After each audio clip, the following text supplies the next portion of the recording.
Buenas tardes, ¿cómo les va? Buenas tardes. Buenas tardes. Bueno, ¿me escuchan? Bien.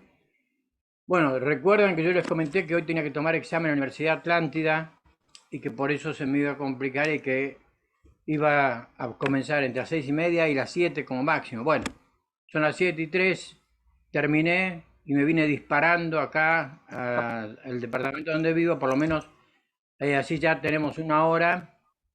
Vamos a ir avanzando. Ahora voy a compartir pantalla.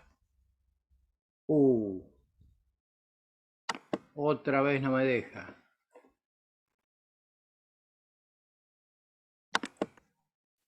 Y eso que le dije a Brandon y a Nico.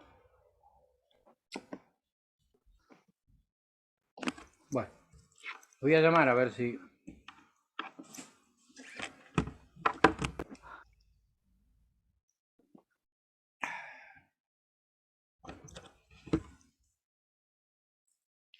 A ver.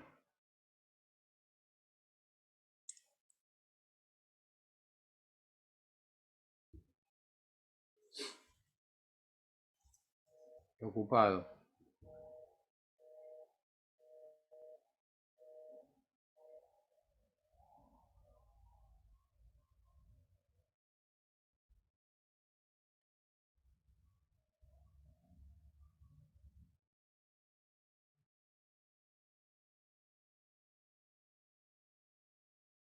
A ver.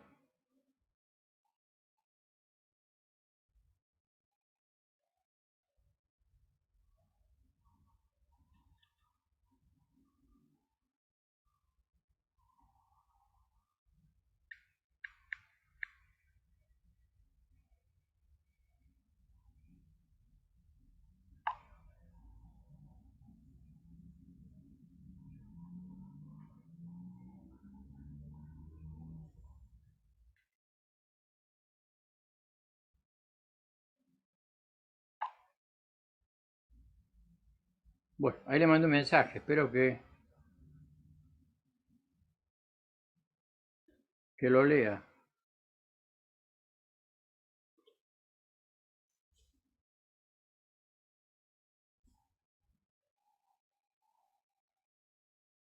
¿Cómo te va, Brandon? Buenas tardes, ¿qué decís? Necesito que me habilites para poder compartir pantalla para la clase. Bueno, gracias. Chao. Bueno, veremos.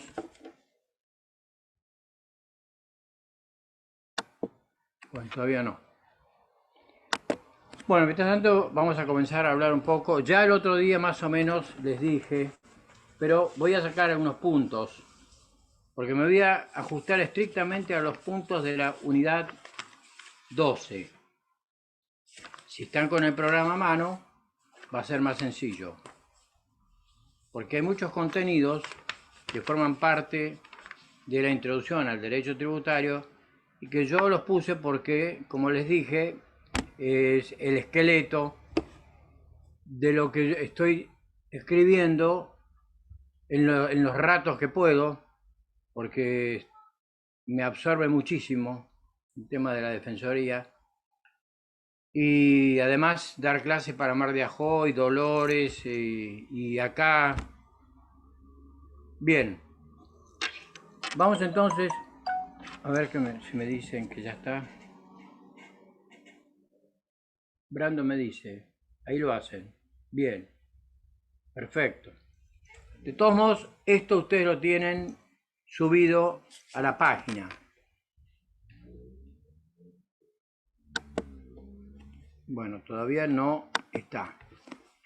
Como les decía, voy a tratar de ajustarme a lo esencial. Lo esencial de esto, en realidad, es la parte procesal, la parte que forma el conglomerado de artículos por los cuales es válido y posible litigar contra el fisco, litigar contra la FIP, litigar contra ARBA, litigar contra la municipalidad, porque para eso existe un procedimiento fiscal y administrativo, que es es la ley 11.683, y el Código Fiscal de la Provincia de Buenos Aires, que también permite que podamos litigar contra el fisco de la Provincia de Buenos Aires.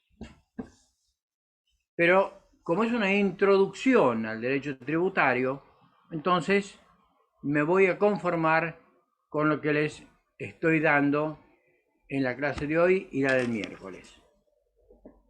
Ya es anfitrión, bien, excelente. Entonces ahora sí, ya vamos a compartir pantalla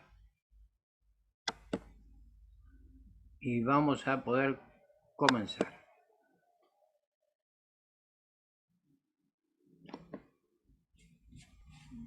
Bien. A ver a dónde. Perfecto, ahí está. Bueno, ¿ven lo que está ahí? ¿Lo leen?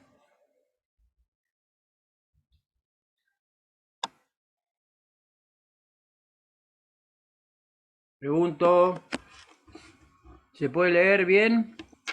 Sí, perfecto. Sí, perfecto. Excelente. Ahora le voy a contestar.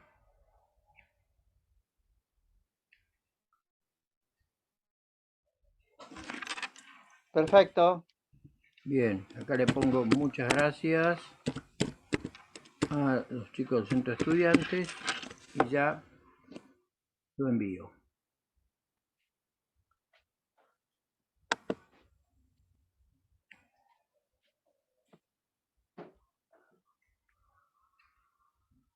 Bien.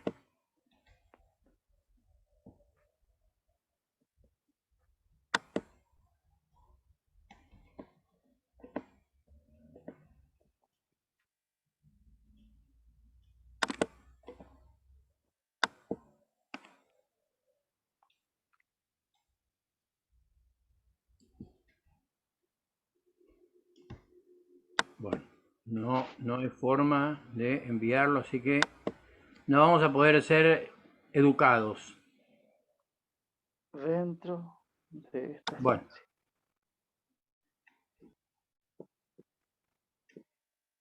Bueno, ya está, listo. Lo vamos a dejar así y ya está. Bueno, entonces, ustedes vayan siguiendo el programa y vamos a ir leyendo y explicando. La unidad 12 se refiere al derecho tributario, pero es una introducción. Esto es con motivo de las reformas que impuso obligatoriamente la CONEAU, que había que hacer en los planes de estudio. Entonces, la materia que se llamaba Economía y Finanzas tenía solamente la parte financiera. Bueno, cuando se dividió y entonces quedó nociones de economía y derecho financiero y tributario, hubo muchos estudiantes que se pasaron de plan. Para los que quedaron, entonces se armó esta unidad de introducción al derecho tributario.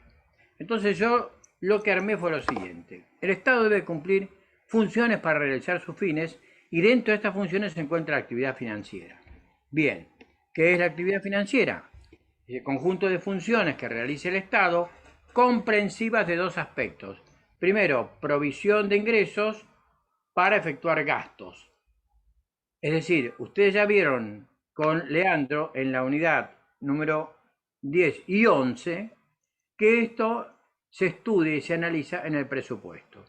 Es decir, proveerse de recursos para efectuar gastos. Y ese gasto, como es el gasto público, es el gasto destinado a satisfacer las necesidades de cada uno de los habitantes del país. Bien, esta es una función trascendental porque supone que el Estado tiene que realizar inversiones. Y ahí le puse tal como lo postuló John Maynard Keynes. Porque no se olviden que Keynes, ya lo hemos visto en la unidad 4, Keynes escribe para un momento en el cual el ciclo económico de la economía se encuentra en la depresión o en la crisis. Y hay que recuperar. Y para poder recuperar y salir del pozo, necesariamente el Estado tiene que hacer inversiones. Sí, ya sé lo que me van a decir ustedes. Con el Punta Arena. Nosotros no salimos nunca del pozo, vivimos en el pozo. Nos, nos hemos nacido, se ha desarrollado nuestra vida y continuamos así. Y en el pozo estaban mis padres, mis abuelos, y bueno, esto es una realidad. No voy a entender nunca por qué nos cuesta tanto salir adelante. Por eso yo les digo, siempre vuelvo sobre cosas que ustedes ya han internalizado. La diferencia entre el concepto de crecimiento y de desarrollo. Desarrollo supone una transformación social. Lo primero que tenemos que cambiar son nuestras mentalidades. Porque lamentablemente, o no, Juan Carlos. Totalmente. Mis bisabuelos cayeron en el grito de Alcorta. No, en la época del gobierno de Irigoyen. Exactamente, en el grito de Alcorta cayeron mis bisabuelos. Quedaron refundidos. ¿Y ve? Ahí está. Así que, más claro, imposible. ¿Cuántos han caído y cuánto se ha recuperado el país gracias a las exportaciones y a la producción impresionante de cereal y granos, mejor dicho, y carnes en su momento? Pero siempre carreteamos, ¿eh? Siempre estamos en dirección a la pista principal. Y nos ponemos en la pista principal, de la torre de control nos dicen: vuelo 650 de Aerolíneas Argentinas, listo para el despegue. Y entonces empezamos. Y cuando ya llegamos a la velocidad de despegue, volvemos nuevamente a la pista de aterrizaje. Y nos volvemos a poner. Nos vuelven a decir a los 4 años, vuelo 650, por decir un número, listo para el despegue. Y volvemos, los motores de las turbinas a todo lo que da, y decimos, salimos, por fin. Cuando ya vamos a despegar, otra vez volvemos a carretear. Hace 38 años, a fin de año, desde la transición a la democracia, que estamos carreteando, y hemos pasado las 1001, porque mire que hubo gente que se cayó en el 2001, y lo poco que quedaba lo terminó de liquidar la pandemia. Entonces, es muy difícil realmente poder salir adelante, porque yo lo escribí escribí un libro que en algún momento ya a ustedes les comenté, que es muy valiente. Yo no he querido hacer hincapié, acá tengo otro, no he querido hacer hincapié en esto, pero yo escribí un libro que se llama La Argentina postergada, del peronismo al kirchnerismo. Fíjese, me llevó 10 años escribir este libro. O sea, es un libro que tiene exactamente, a ver, 455 páginas. Y en esto, que es de 1943, claro, los que no cursaron historia constitucional. Claro, como Juan Carlos, no saben que en realidad yo escribí Yo lo varios. tengo el libro. Ya lo sé.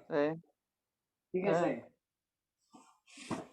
Mire, tomo 1 de Historia Constitucional Argentina. Tomo 2 Lo tengo. de Historia Constitucional Argentina. Llega hasta el 43. Y del 43 en adelante, la Argentina postergada. Con todos los gobiernos, los 2 gobiernos de Perón, el segundo que cae por el golpe del 55, después la Revolución Libertadora, luego el desarrollismo, el gobierno de Guido, o sea, el interregnio de Guido, el gobierno de Ilia, el golpe de la Revolución Argentina, Videla, Onganía, Leviston, Lanuse, vuelve el peronismo otra vez en el 73 con la fórmula del Frejuli, Cámpora, Solano Sí. Lima, después viene Perón, y seguimos así. Después se muere Perón, viene, lo sucede su Su viuda, esposa. María Isabel.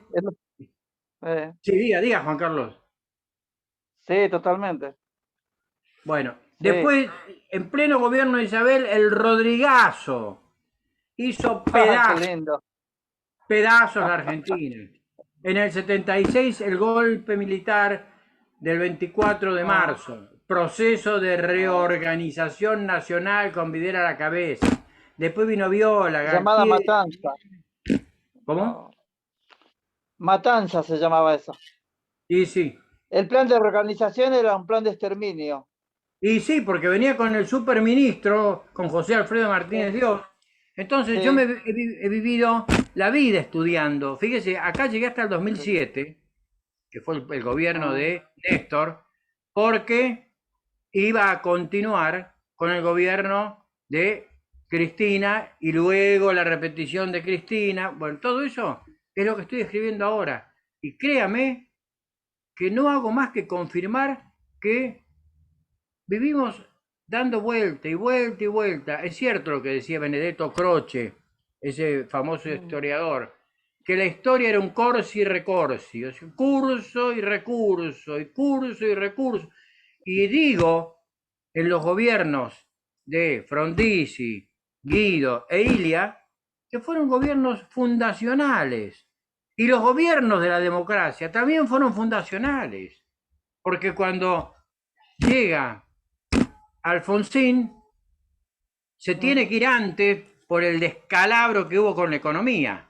Y viene Menem. Y el innombrable Riojano tira todo abajo lo que había hecho Alfonsín. Entonces Ah, negocia, porque atención, que yo soy ah. un crítico muy grande, y lo digo en la Argentina postergada, soy un crítico muy grande del Pacto de Olivos. El Pacto de Olivos fue Exacto. un acuerdo espurio, ¿eh? Exacto. Y de esa forma se destruyó y se liquidó el radicalismo. Porque después de eso, viene Menem que repite. Después de Mm. Menem, con todo lo que significó, viene una bolsa de gatos, la Alianza, de la Rúa Álvarez. Nada que ver Álvarez con de la Rúa. Viene el 2001, abajo todo. Viene Dualde, después de la semana que tenemos 5 presidentes en el 2001. Llega Ah, Dualde. Dualde está 2 años. Asume ah. el pingüino, que lo trae el mismo Dualde. Después del pingüino, se perpetúa en el cargo. Está 4 años. Después viene 4 años la mujer. Después Sí. repite la mujer. 12 años. Bien. Llegamos al 12 gobierno años. de Macri, que eso no era ni radicalismo, ni peronismo, ni Macri sabe qué era lo que No. era el PRO. Llegamos al gobierno de Albertito. ¿Usted se da cuenta? ¿Usted se da cuenta? ¿Eh? Realmente los argentinos somos unos sobrevivientes de la Sí, política social y económica de la Argentina. sí, sí. Y seguimos en pie y nos pegan un sopapo y nos pegan otro y nos tiran Sí, al precipicio y sí. alcanzamos a agarrarnos en una rama cuando estamos en caída libre y trepamos y llegamos otra vez arriba y empezamos otra vez a construir. Y después, que ya cuando más o menos tenemos algo hecho, Pues, venía una tanqueta al ah, precipicio, golpe militar, empezamos todo de nuevo. Es imposible. Así es imposible. Bueno, Arena hoy vino con ganas de amargarnos la vida, ¿no? Y, viejo, no. yo hace varios años que me la vengo amargando. Y Juan Carlos sabe, ¿eh? Desde que era chico que me la vengo amargando. Bueno, eh, ay Dios. Dios santo. Mire, dentro de pocos Sí. días, ¿eh? El 20 de junio, muere uno de los hombres más grandes de la Argentina, el Ah, doctor Manuel Belgrano. ah, Cuando falleció, era tan pobre Sí. que se sacó su reloj, el reloj de oro, que entre paréntesis se lo robaron del Museo Histórico Nacional y se lo dio a su médico y le dijo, es todo lo que tengo. Estoy tan Increíble. pobre que no tengo nada. Sí. Todo lo que le puedo dar, mi amigo. Y eso, que la Asamblea General Constituyente del año 13 le regaló 40.000 pesos fuertes por la batalla de Tucumán. Oh. Y él las donó para hacer escuelas, para hacer Mm. 4 escuelas, que una prácticamente todavía está en construcción. Oh. Entonces, créame que yo le digo que yo lo padezco, lo sufro terriblemente el país. Bueno, Arena, basta de tirar pálida, vamos a hablar de derecho tributario, que los chicos se conectaron para escuchar esto. Bueno. Pero Derecho... menos mal, Julio, que en el preámbulo dice invocando a Dios, fuente de toda razón y justicia. Ah, Y es eso cierto. me da vuelta por la cabeza. Y Yo sí, digo, es increíble, invocando a Dios, fuente de toda razón y justicia. Lo dice en la oración, en el preámbulo de la Constitución Nacional. sí, Pero totalmente. ¿qué clase de religiosos tenemos en el ámbito político? No hay ni uno. Es Jesús más, dijo, fíjese que no hay ni uno justo. No hay uno que sea justo. Por eso vivimos la injusticia que vivimos, porque no hay uno justo. Jesús es, mismo lo dijo. es cierto. Y fíjese que Yo dice, quiero, yo, yo quiero un juez real, un juez ideal, para que pueda resolver situaciones, pero esto ya no tiene más remiendo. Esto es como decía el doctor Pablo Slavin, es querer agrandar el saco de tal manera que llega un momento que los remiendos sobran y el saco termina siendo un desastre, porque venimos de remiendo y en remiendo, en vez y de sí, tener un traje nuevo. Venimos sí, remendando la historia. Y exactamente. bueno, Usted lo ha dicho con toda sí, propiedad, ¿eh? Con toda sí, propiedad. La hemos hecho trizas la historia. Bueno, vamos al derecho financiero. Ese conjunto de normas jurídicas que estudian la actividad financiera en los órganos que la ejercen, por ejemplo, en la contaduría, en la tesorería, en la FIP, por los medios en que se exterioriza, es decir, cómo se vincula el sujeto activo, que es Estado, y el sujeto pasivo, que es el contribuyente, y el análisis de las relaciones que se originan. Bien, hay varias ramas que tiene el derecho financiero y la vamos a ver ahora porque tenemos lo siguiente. Contenido del derecho financiero. Mire, ahí tenemos. El derecho presupuestario. La regulación jurídica del presupuesto, ya lo hemos visto. La regulación jurídica de la administración del patrimonio del Estado, o sea, los recursos y los gastos. La regulación legal del crédito público, que lo vieron con Leandro, que está en la 2456.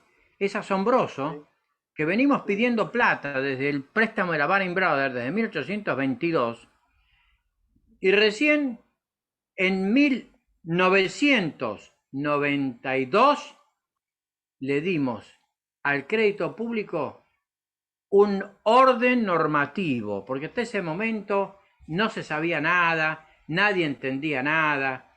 Bueno, yo les dije que si puedo, les voy a hablar alguna cosita de las privatizaciones, pero ahora me interesa que sigamos con esto. Bien, en cuarto lugar, también forma parte del derecho financiero del sistema monetario, conjunto de normas relacionadas con la moneda, y lo vimos. Incluso hemos visto el Banco Central de la República Argentina, juntamente con su Carta Orgánica. Y en quinto lugar tenemos el derecho tributario o impositivo, que es este que vamos a ver ahora. Bien, hay una pequeña evolución histórica que en realidad tiene un sentido más yo les diría, ilustrativo, no es para que se compliquen la vida. desde la antigüedad, mire, hay prácticamente 6 puntos que forman parte de lo que sería la historia, ¿no? Entonces vamos a hacer lo siguiente, vamos a un poquitito antes y dice así. Dice, desde la antigüedad, las primeras civilizaciones, Sí. allí el tributo fue la base del sostén económico de los pueblos. Y ustedes lo vieron en los recursos, que existía el impuesto a la renta, a la tierra, a lo que daba la tierra, o sea, la renta. En Egipto ya existía. En Roma fue muy importante, en Roma, los derechos de aduana y el cobro de tributos a los pueblos conquistados. Fíjese que no se discutía la legitimidad del tributo.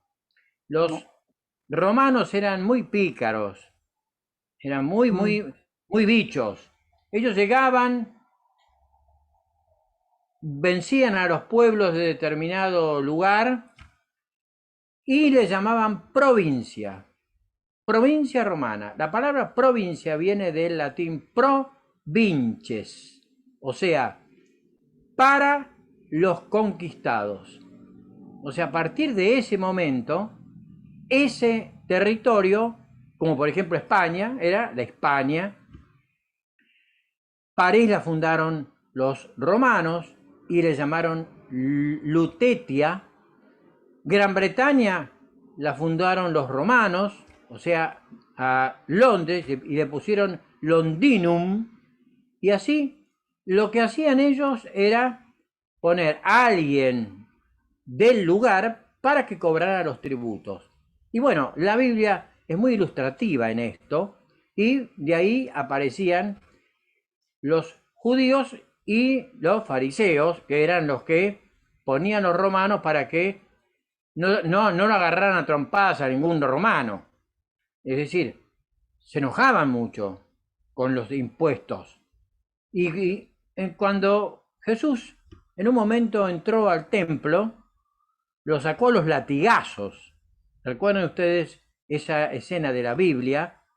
Que los saca a todos los mercenarios que estaban cobrándole impuestos y impuestos excesivos.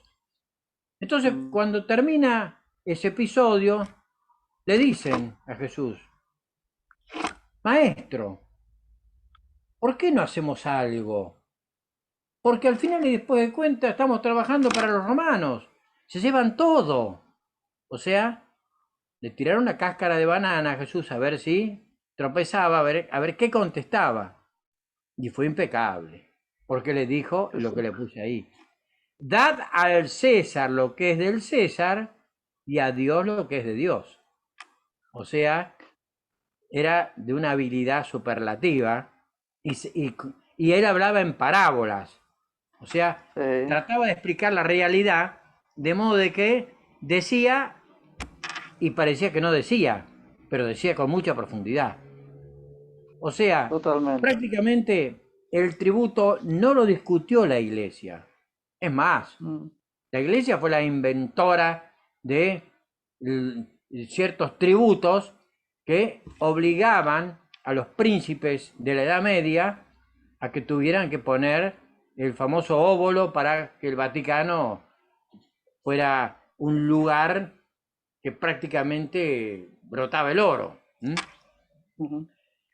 Ahora hay 3 o 4 aspectos de la historia que son muy interesantes. Y simplemente los voy a enumerar y que tienen que ver con una razón eminentemente impositiva o tributaria. Mire usted, la Revolución Inglesa, la Revolución Francesa, la Revolución Norteamericana y la Revolución Hispanoamericana. Vamos a la primera, la Revolución Inglesa. ¿Cuándo se comienza a rebelar los varones en contra de la monarquía? En la época en la que estaba Juan sin tierra en el trono de Inglaterra, porque su hermano Ricardo Corazón de León, como otros príncipes católicos, porque en ese momento Gran Bretaña era católica, apostólica, romana, y Ricardo Corazón de León se fue a las cruzadas. Entonces se quedó su hermano Juan Sin Tierra, se peleó con Francia, porque Francia le tomó la Normandía, y entonces no tuvo mejor idea que aplicarles unos impuestos terribles. Y los varones se enojaron muchísimo, y en una localidad cercana a Londres le hicieron firmar la Carta Magna en 1215, que decía que en primer lugar se formaba un consejo de reinos, y en segundo lugar el monarca no podía aplicar ningún impuesto sin la previa autorización del Consejo de Reinos. Con lo cual nace el Parlamento británico. Quiere decir que se forma una representación de varones que luego van a formar la Cámara de los Lores, y una representación de la clase de la burguesía británica, y entonces nace la Cámara de los Comunes. Bien. El objetivo de esa Carta Magna fue, primero, devolverle todos los privilegios que tenía la Iglesia, que eran muchos. Y en segundo lugar, que no se metiera el rey a imponer impuestos si no se lo autorizaba el Consejo de Reinos. Bien. Luego viene, en realidad, yo tendría que haber invertido, porque antes de la Revolución Francesa viene la Revolución Norteamericana. Las 13 primeras colonias estaban prácticamente asfixiadas por la monarquía y el Parlamento de Londres. Y ni siquiera tenían un representante en el Parlamento de las 13 colonias. Entonces se enojaron mucho, y en 1776, el 4 de julio, sacaron una famosa Acta de Declaración de la Independencia, y dijo: nos separamos de Gran Bretaña porque todo pueblo tiene que tener un derecho a la libertad, a la propiedad, y tiene que tener derecho a ser feliz, a la felicidad. Mire usted qué impecable ese Acta de la Declaración de la Independencia. Entonces se produjo un hecho que ustedes ya saben, anecdótico. Un grupo de jóvenes pintarrajeados como indios se fueron a un barco que traía té, y el té era carísimo, tenía unos impuestos tenebrosos, y lo tiraron por la borda, y ahí se armó una aquelarre impresionante. Pero gracias a la inteligencia de George Washington, que lo mandó a Benjamin Franklin a Francia, entonces ahí le dijo Benjamin Franklin, se entrevistó con Luis XVI, y lograron que Francia se anexara en la lucha de las colonias contra Gran Bretaña, y triunfaron. En 1787 se dictaron su constitución, o sea, prácticamente en 21 años. Nosotros tuvimos 43 años de peleas y de luchas intestinas, y todavía queremos seguir reformando la Constitución. Y ellos nunca la reformaron. Le agregaron pequeñas enmiendas, pero no tocaron los 9 artículos de la Constitución. Bien, entonces, la Revolución Inglesa tuvo esa particularidad, la Carta Magna. La Revolución Norteamericana se originó en la disconformidad a la política británica de la corona, a la política tributaria, perdón, de la corona. Las hojas de té tiradas por la borda de un barco en Boston.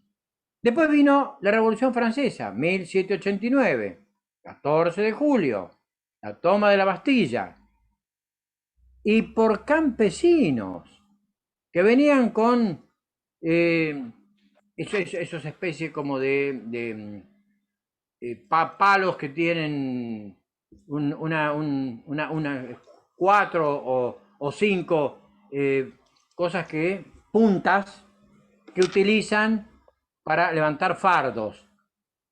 Y con eso empezaron a enfrentar a las fuerzas de la monarquía. Y triunfó, la Revolución Francesa triunfó. Y la razón fue una cuestión tributaria, porque por eso está bien. Juan Carlos que hablaba de Slavin, yo sé que Pablo les habla Mm. de que la Revolución Francesa fue una revolución burguesa, y es cierto, porque la hicieron las clases medias, porque estaban cansadas de tener que haber puesto la cantidad de impuestos para que Luis XIV hiciera Versalles con todo su esplendor, con todo Ah, ese lujo. Yo tuve la suerte de conocer el Palacio de los Espejos, donde se firmó el tratado de 1919, cuando terminó la guerra del 14 al 18, y es fastuoso. Versalles es fastuoso. A Dios gracias que queda como una historia para la humanidad. Y finalmente la Revolución Hispanoamericana. El agrietamiento del régimen colonial también tiene su inicio en la resistencia a la presión fiscal. En igual sentido, la Revolución del Río de la Plata. ¿Qué fue la revolución sino la rebelión que hicieron un grupo de hombres, de criollos, que luego van a integrar la primera junta, que en realidad es la segunda, porque en la primera estaba el virrey Cisneros? Es que ya no querían saber nada más. No querían saber nada más con el monopolio asfixiante de España. Está bien, sí. la realidad es que nos sacamos España de encima, pero nos atamos con cadenas de bronce a Gran Bretaña. O sea que Sí. cambiamos un amo por otro. Las 13 colonias norteamericanas fueron más inteligentes. Se sacaron a un amo y se empezaron a armar solas. Y bueno, ahí está la explicación. ¿Por qué Estados Unidos es como es y por qué nosotros estamos siempre empezando? Porque siempre estamos buscando un papá.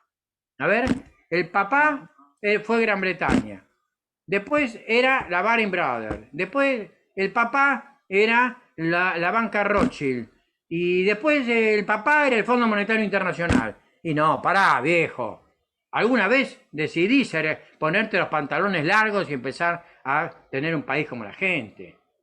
Entonces, si siempre estamos buscando un papá que nos preste la billetera, y no vamos, nunca vamos a ser independientes ni vamos a tener soberanía económica.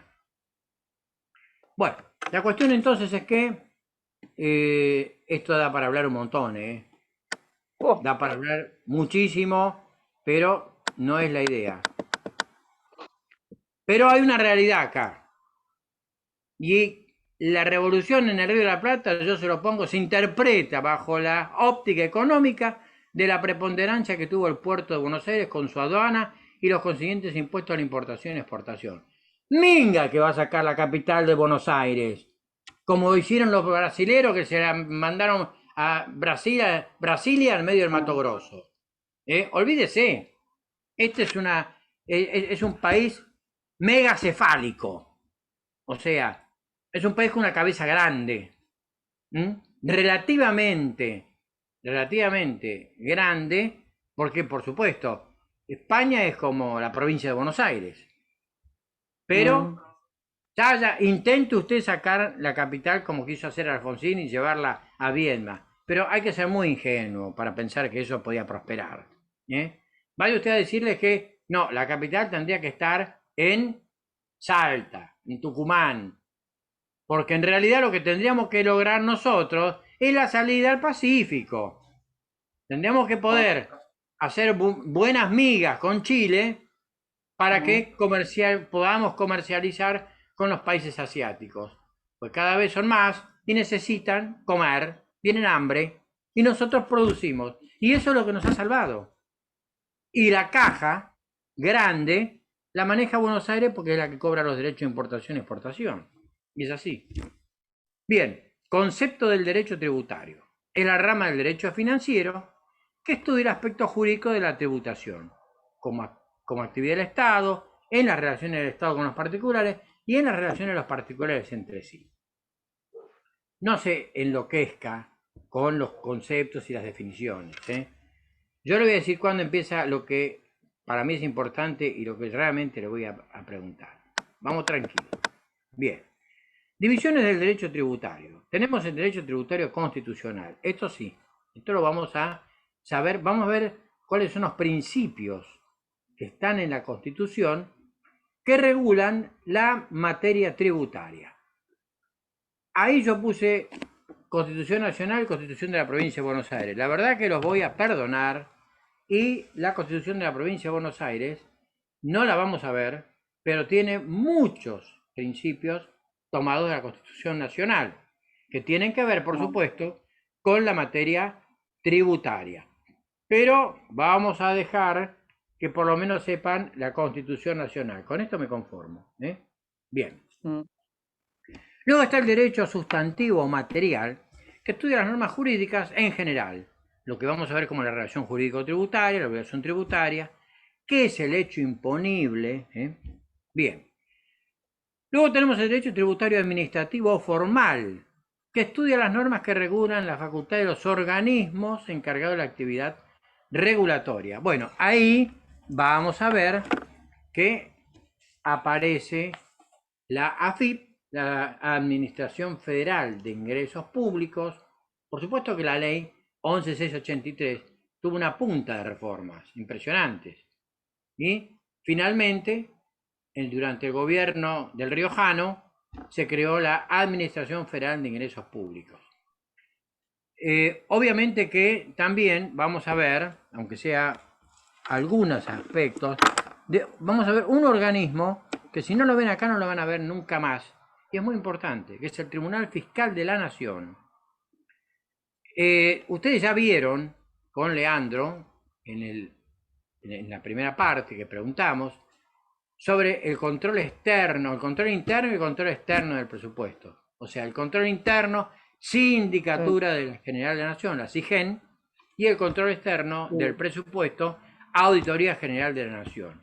Bueno, eso es complementado con la Comisión Mixta Parlamentaria Revisora de Cuentas y luego con el Tribunal Fiscal de la Nación, que vamos a ver en el derecho tributario administrativo, en el derecho tributario administrativo vamos a ver la 11683. En realidad, lo que vamos a ver del Tribunal Fiscal es en el derecho tributario procesal y judicial.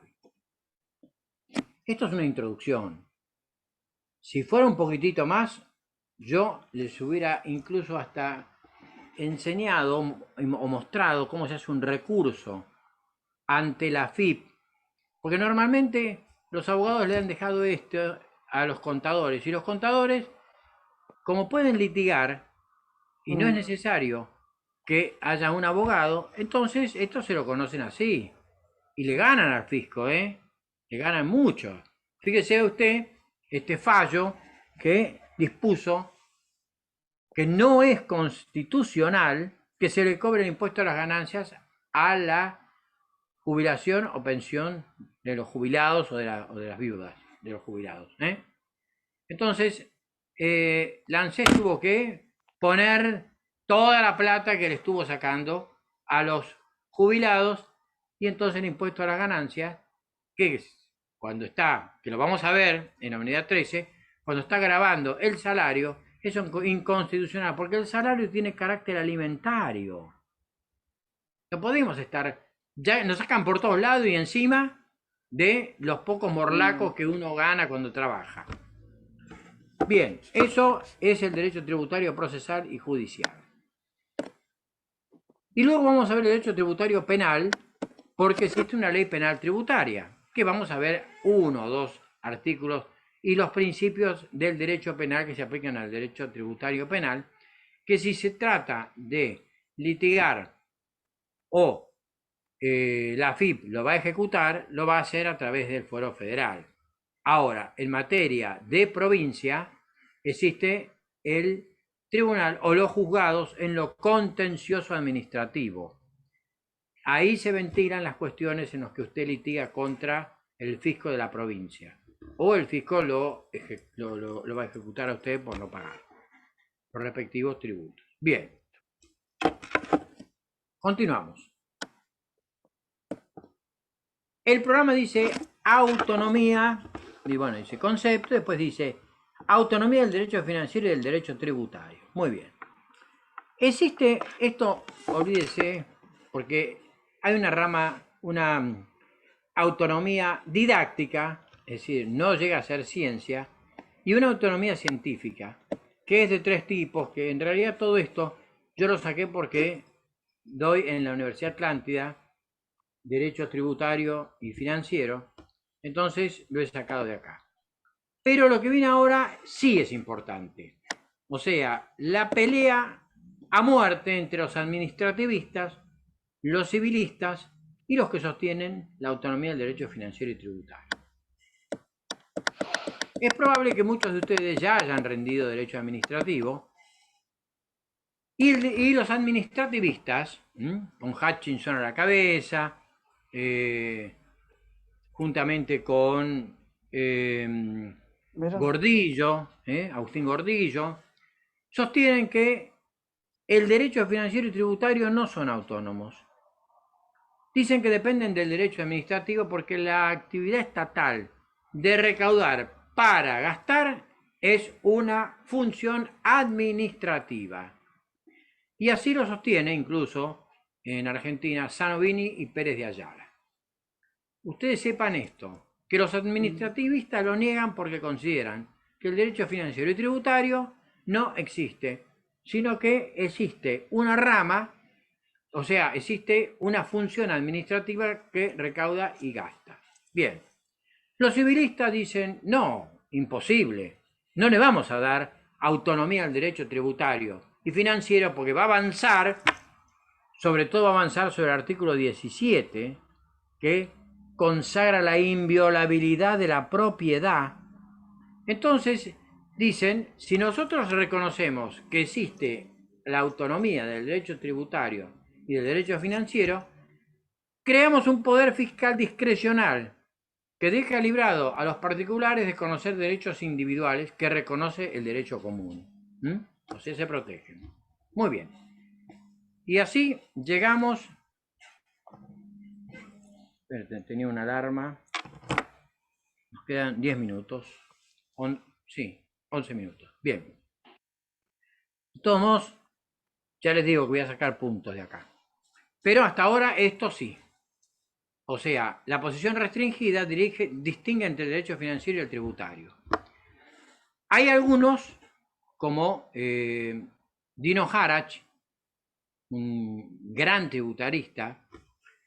Todo nuestro sistema tributario está estructurado a la semejanza de Italia. Por supuesto que con alícuotas altísimas nosotros y ellos no. Y fue elaborado por un tributarista llamado Dino Harach, que lo trajo Perón en su época para que arme, para que le dé coherencia a el sistema de recaudación. Y por Horacio García Belsunce, quien fue profesor de la materia y que armaron toda la maraña de... Por supuesto que desde que ellos lo armaron hasta ahora se han creado una cantidad de impuestos impresionantes. Bien, entonces, ellos dicen que el derecho financiero no tiene autonomía científica, solo tiene autonomía didáctica, pero el derecho tributario sí tiene autonomía científica, porque en primer lugar el tributo no está legislado en ninguna otra rama del derecho, y en segundo lugar tiene como fundamento el poder de imposición. Bien, ahora agarren la Constitución Nacional y formularé una pregunta. ¿Dónde se cita al poder de imposición que tiene el Estado en materia tributaria? Entonces vamos al artículo 4 y en el artículo 4, en la formación del Tesoro Nacional, vamos a ver qué dice, y de las contribuciones que equitativa y proporcionalmente imponga el Congreso a la población.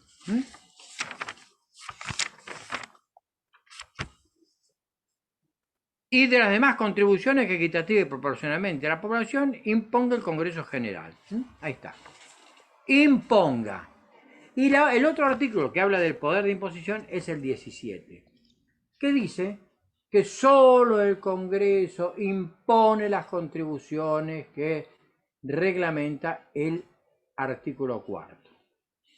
Bien, vamos a ver el 17 y dice efectivamente eso. Solo el Congreso impone las contribuciones que se expresan en el artículo 4. Impone. Ahí tiene los dos artículos que establecen el poder de imposición del Estado. De todos modos, nullum tributum sine lege previa, No hay tributo si no hay una ley que lo autorice. O sea, ¿quién es el que a nivel nacional va a sancionar los tributos? Vamos a ver la cuestión. 75 inciso 2. Y el 75 inciso 2 lo dice bien claramente que es facultad del Congreso imponer contribuciones indirectas como facultad concurrente con las provincias, imponer contribuciones directas por tiempo determinado, proporcionalmente iguales en todo el territorio de la nación, siempre que la defensa, seguridad común y bien general del Estado lo exijan. Esto es un verso de aquellos. Acá le encajan tributos para salvar el déficit fiscal, que vive estando en rojo, así que no tiene nada que ver que la seguridad, la defensa y el bien general del Estado lo exijan. Y en realidad eso del bien general es la bolsa de gato. Todo lo que no tiene una explicación o una justificación es en pro del bien general del Estado. Y bueno, es así. Pero está en el 75, inciso 2. Bien. Seguimos.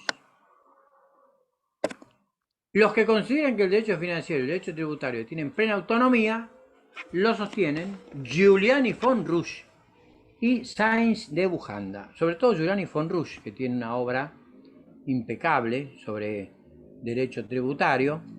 Y ellos dicen que tiene autonomía plena porque tiene institutos de naturaleza jurídica propia, porque no se atiene a conceptos del derecho civil ni del derecho administrativo, porque tiene métodos propios de interpretación y porque la actividad es reglada por el principio de legalidad. No hay discrecionalidad. Si hay discrecionalidad, usted enseguida mete recurso.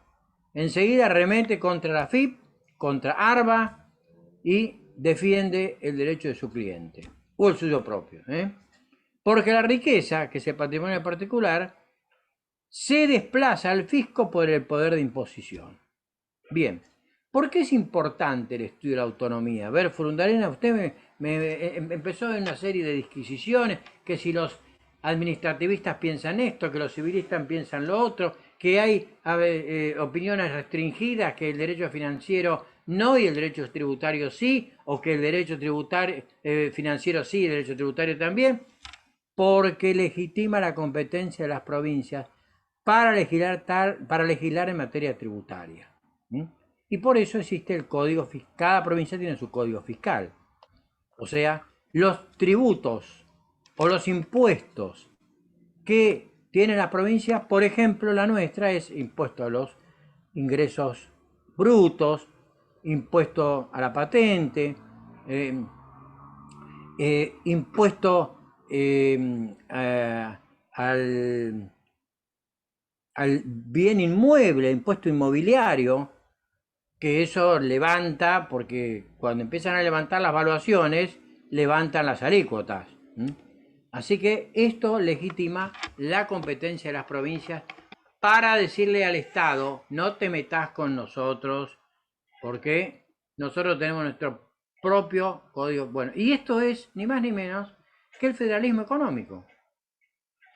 Por supuesto que acá pasa lo que sucede en otras provincias, pero acá es más grave. O sea que cada uno de los municipios de la provincia le tiene que mandar al gobierno de la provincia de Buenos Aires lo que el gobierno de la provincia de Buenos Aires le ha puesto como requisito, como condición para que no tome las riendas del asunto. Y así es como el presupuesto municipal, prácticamente el 80% del presupuesto municipal, es para pagar sueldos.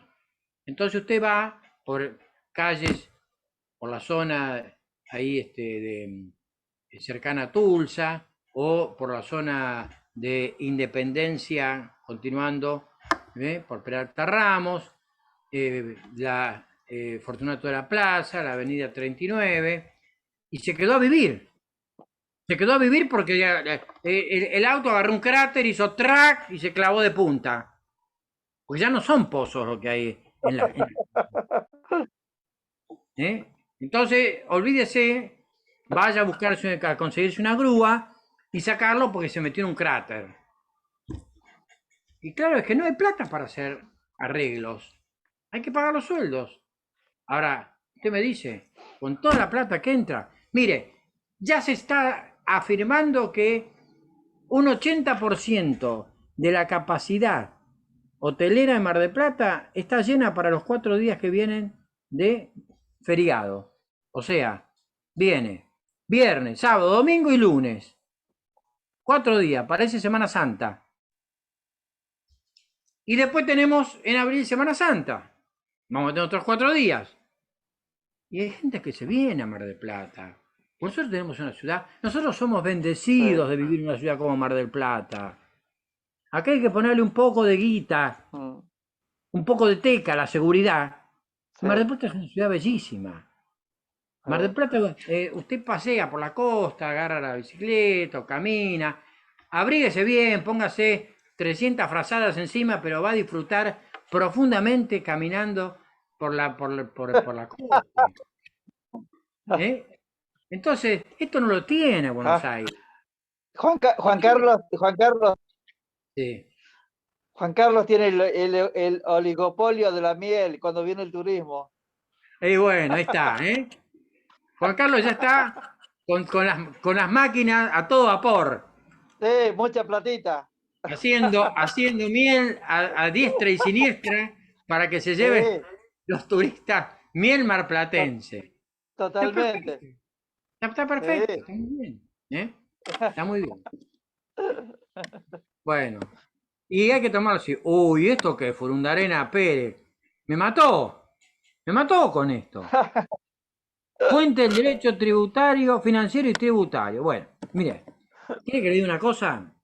En 3 minutos, yo les digo de qué trata cada uno de los artículos y se lo pregunto así. El cuarto, formación del Tesoro Nacional. Lo tienen que saber. 9, las aduanas son nacionales. 10, 11 y 12.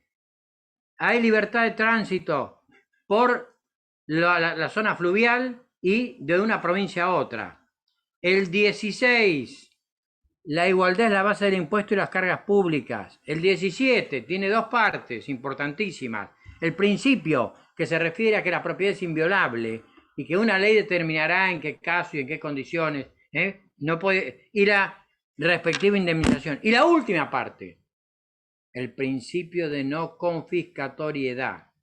Queda para siempre borrado del Código Penal argentino la confiscación de bienes, que la jurisprudencia de la Corte Suprema de Justicia de la Nación la ha hecho extensivo a todo.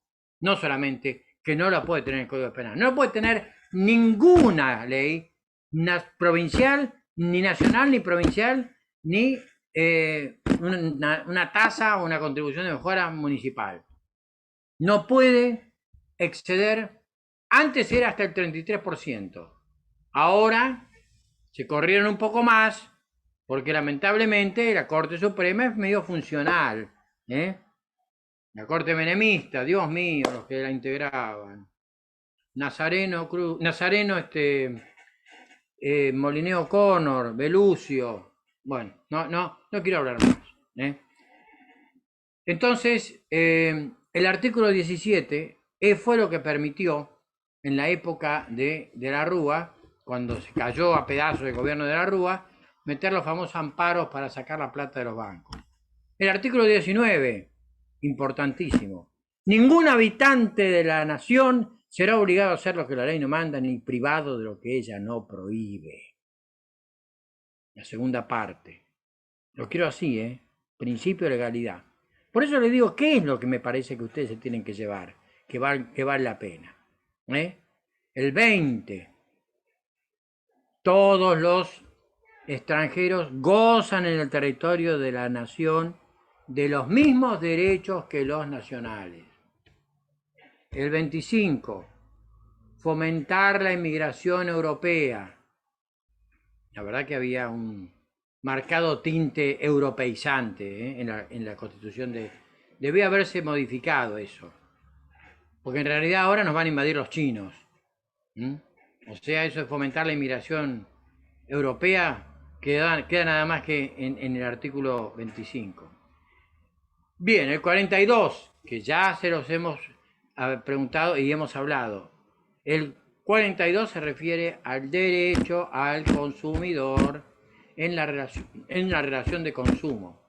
El 52, la Cámara de Diputados es Cámara de origen exclusivamente, dice, para el tratamiento de los proyectos de contribuciones y el servicio militar obligatorio. Bueno, contribuciones nos interesa. Bien.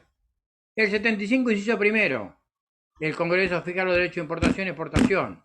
El 2, lo que leímos recién sobre las contribuciones directas e indirectas. El 3, la coparticipación federal. Bueno, y después vienen todos esos artículos que se refieren al sistema monetario, al banco. Es facultad del Congreso establecer un banco federal con facultad para acuñar moneda. Después tenemos el 85, la Auditoría General de la Nación, el 99, inciso tercero, y 10, que se refiere a las funciones del jefe de gabinete. El 100, perdón, el 99, inciso 3 y 10, se refiere al Poder Ejecutivo, porque el 99, inciso 3, consagra algo que va en contra del sistema republicano, y es el DNU, el famoso DNU.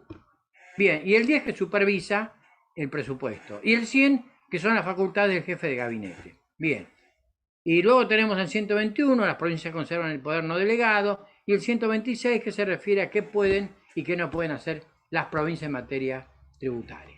Bien, lo de la Constitución Provincial lo dejamos, luego vienen las leyes, la 2456 que ya la han visto, y luego viene la 1183, que la vamos a ver la clase que viene, y luego la 24769, que es la ley penal tributaria.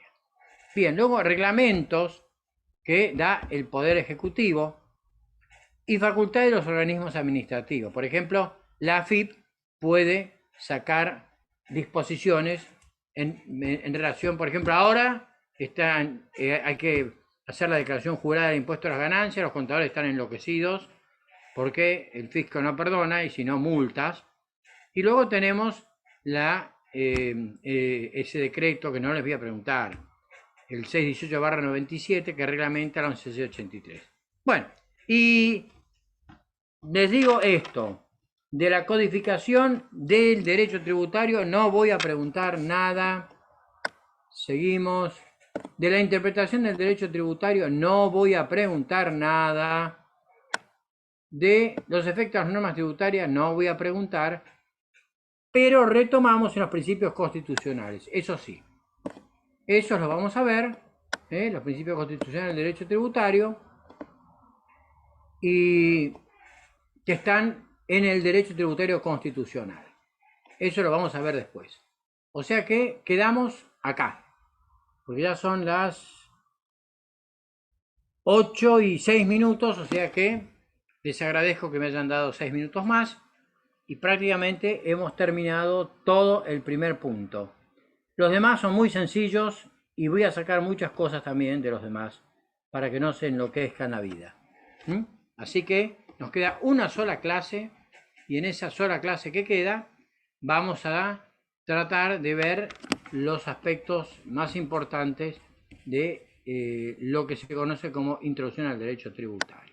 Bien, entonces a los 7 participantes, en realidad son 6 porque yo soy el séptimo, Evelyn, Gaspar, Juan Carlos, Mercedes, Paola, y ¿quién me queda? A ver, ninguno más, y Victoriano. Bien, los saludo, ya queda una sola clase, lo que no alcance a dar no lo voy a tomar, así no se angustian, y esto lo tienen grabado y además lo tienen también en Facebook en los respectivos esquemas que hemos subido. Bueno, que tengan muy buen lunes. Es una semana corta, así que a meterle polenta con la tarea de cada uno y nos vemos el miércoles para terminar con la materia. Muchas gracias. No, agradecido soy yo también, ¿eh? Así Muchas que, gracias. estimadísimos amigos, estudiantes, futuros colegas, que tengan muy buenas noches. Gracias, Chau, chau, chau. Julio. Buenas Gracias. noches. Hasta luego, Buenas buenas noches. noches.